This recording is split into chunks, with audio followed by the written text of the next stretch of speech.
अस्सलामुअलैकुम वरहमतुल्लाहि वबरकातुहू। उम्मीद है आप सब लोग खैर आफियत से होंगे।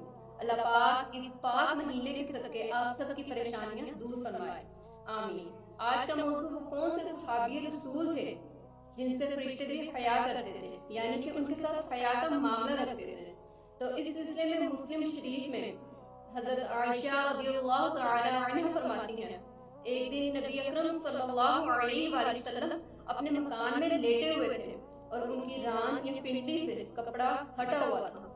इतने में मेरे वालिद मोहतरम यानी कि हज़रत अबू बकर सिद्दीक रज़ियल्लाहु तआला अन्हु ने अंदर आने की इजाजत चाही और आप सल्लल्लाहु अलैहि वसल्लम ने उन्हें अंदर आने की इजाजत दे दी और खुद उसी हालत में लेटे रहे।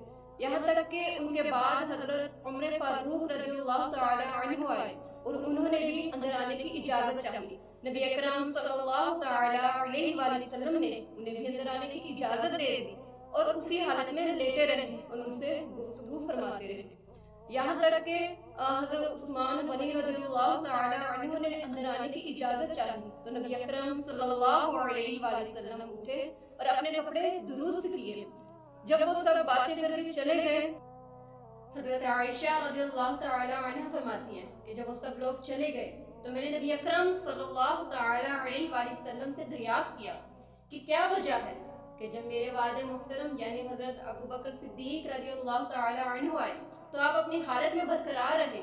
फिर हज़रत उमर फारूक रज़ियल्लाहु तआला अन्हु आए, आपने तब भी जुम्बिश ना फरमाई और अपने कपड़ों को दुरुस्त ना फरमाया। लेकिन जब हज़रत उस्मान गनी रज़ियल्लाहु तआला अन्हु आए तो आप उठकर बैठ गए और अपने कपड़ों को दुरुस्त फरमाया।